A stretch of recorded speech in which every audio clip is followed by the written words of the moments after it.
Let's start with Apple. All right, here's a company that's being highlighted as the second biggest loser in the Justice Department's case against Google, as Google paid Apple a lot of money to be the default search engine. Hey, why this is bad, this eludes me, okay? Google's the best. I'm glad it convinced Apple, which could have chosen an inferior platform, but the Justice Department wants the deal smashed so it would be terrible for Apple, at least theoretically, because Google pays them something like $20 billion a year for the privilege. So why is this not going up? Well, some of it's the residual impact from a piece of research yesterday. Morgan Stanley put out a bullish note about how iPhone upgrade rates are actually improving and the new Apple Intelligence might be making a difference. But you know what? I also think CEO Tim Cook, who's in China right now, when President-elect Donald Trump is actually talking about a 10% tariff on top of what we already placed on Chinese imports, that shows that he may be the only American business person to truly offer China a great deal and get one in return. Jim Cramer discusses the importance of not underestimating megacap stocks like Apple, Amazon, and Microsoft, which are bouncing back despite market challenges. He highlights Apple's resilience, with stock gains driven by factors like strong iPhone upgrades and a favorable position in China amidst tariff concerns. Cramer also notes Nvidia's continued dominance in the AI space, despite growing competition and skepticism about its growth rate. He points out Nvidia's innovative projects, such as the Fugato AI audio generator, and its long history of technological advancements, positioning it as a leader in the market.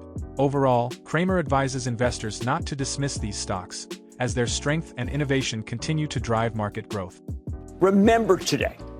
Remember it because it's a textbook reminder of what happens when you decide the mega capitalization stocks are done, when you think that they're written off, when you decide the moment you give up on them, what happens? They come roaring back. Yep. While the market meanders, Dow inching up 124 points to a record high, although it was down at one point. S&P advancing 0.57%, also a record high.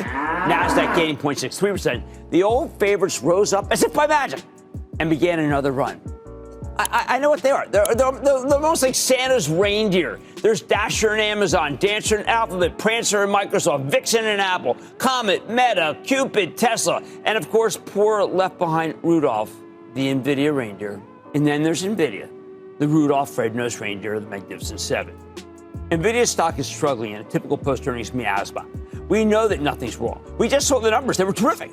Yet there's a growing skepticism that things have peaked, that the rate of growth is slowing, that the bang for the buck has lessened, and that the competition is increasing, especially from Amazon. Of course, we hear this every time. I want to unpack these supposed negatives, and not that I know who packed them.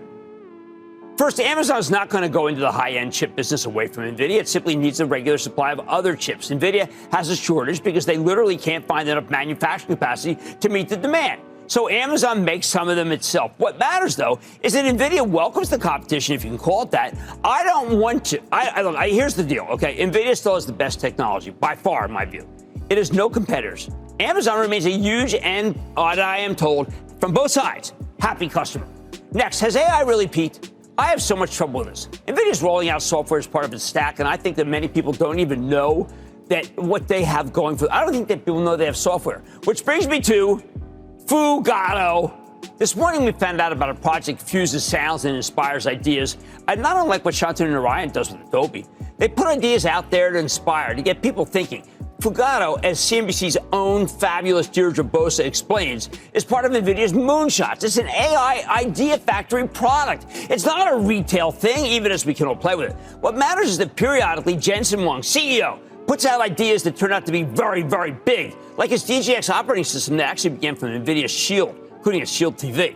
As usual, it's a little complicated to explain, but Jensen put Fugato out to get everyone thinking, and no more than that. No more. There's a lot of NVIDIA that's simply a big think, the sort of thing that good companies used to do all the time. But if they're costly and expensive, they don't get done anymore. I actually love these kinds of analyses. They don't depend on the Fed. They don't have anything to do with Washington, the beige book, whatever, with the possible exception of possible not China. It's just the usual blocking and tackling that these companies keep giving you that I love so much. Here's the bottom line. Don't begrudge the mega caps. Don't begrudge them. Don't spoof them. Don't even attack them. Just buy them. Nvidia unveiling a new AI audio generator today dubbed Fugato, saying the program can create entirely new sounds. Won't be released to the public, but Nvidia is betting that the demo will help inspire customers to push the limits of AI. Our Deirdre Bosa has more in today's Tech Check. Tell us about this, Deirdre. Okay, well, Sarah, AI-generated audio, let me first say that's not new, but in creating never-before-heard sounds, Fugato does represent a leap forward. Here's an example from Nvidia's demo. This is a saxophone howling, then barking, then electronic music with dogs barking.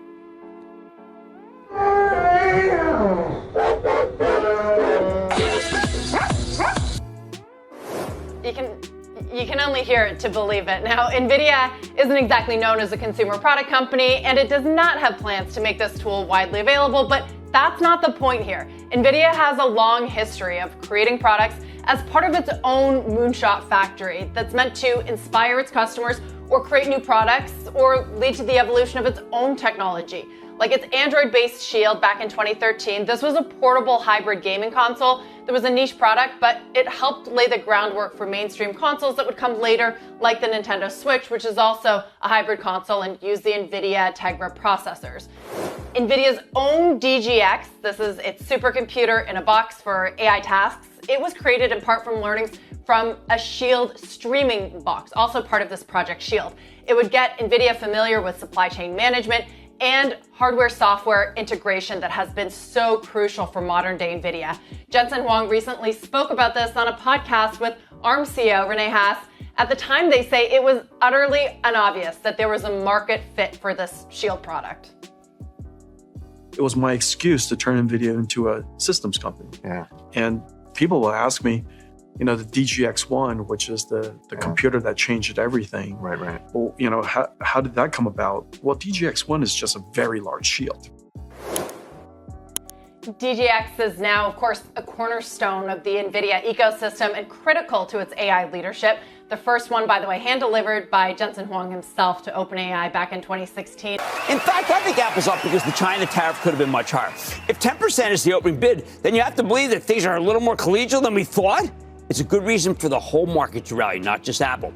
If the relationship with China can improve, then Tesla's a big winner, too, as long as it doesn't improve too much, because the Chinese have some amazing electric cars that they're already facing 100% tariffs here. Still, China's a very important market for Elon Musk, the man who has Trump's ear. Not only that, but when Trump wants to slap a 25% tariff on Canada and Mexico and a 10% one on China, the Chinese might see that as an olive branch coming their way. Oh, boy. And of course, did I ever have the wrong view on Canada? Apparently, it's a hotbed of illegal immigration and fentanyl smuggling. Who'd have thunk it? Amazon's got a nod from Bank of America this morning. It's pretty generic. It's talking about the strength of e-commerce and the cloud and online advertising. Wow. Now, you could say, so what? But think about this. Do you know how many companies would love to get a nod like that out of nowhere, yet they almost never get them? These companies do. Now, the big gain in Microsoft is a little convoluted. This morning, Best Buy reported a subpar set of numbers, sending this charitable trust holding down pretty hard. Thank heavens we've been selling a lot of it ahead of the quarter. In response, we had to do it because we saw the earnings from Home Depot and Lowe's. But CEO Corey Barry said one of the standouts of the quarter was the AI PC, although it hasn't really broken out. I figure with the domestic computers growing at 5.2%, some laptops up 7%, some have to be AI. Barry explained that replacements and upgrading drove the gains. As she put it, quote, "We're excited about what's going to happen in the future to AI," end quote. Now, frankly, I actually regarded this as a tepid endorsement, damning with faint praise, so to speak. But you have to understand, winners get the benefit of the doubt, and Best Buy's presumed AI PC numbers can be read as a rousing applause for Microsoft's Copilot. I wish I could come up with a good reason for why Meta platform soared today. I mean, there are some amorphous positive comments about how Meta's smart glasses have taken China by storm. They're very cool. I get that. Pretty soporific, though. It could be going up because it's being buoyed by the myriad Magnificent 7 ETFs. So it's kind of like this, all for one and one for all. They all go up. I like a stock that can go up big on nothing, but I have no allegiance. It can therefore come down hard, too.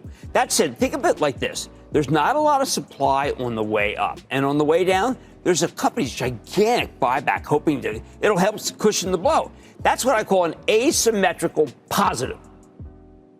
Jim Cramer highlights the resilience of megacap stocks like Apple, Amazon, and Nvidia, which continue to thrive despite market challenges. These companies are benefiting from strong innovations, particularly in AI and their strategic positioning in key markets such as China. Cramer advises investors to stay focused on these stocks, as their adaptability and long-term growth potential remain strong. What's your take on the future of megacap stocks like Apple and Nvidia? Which factor do you think is most important for their continued success?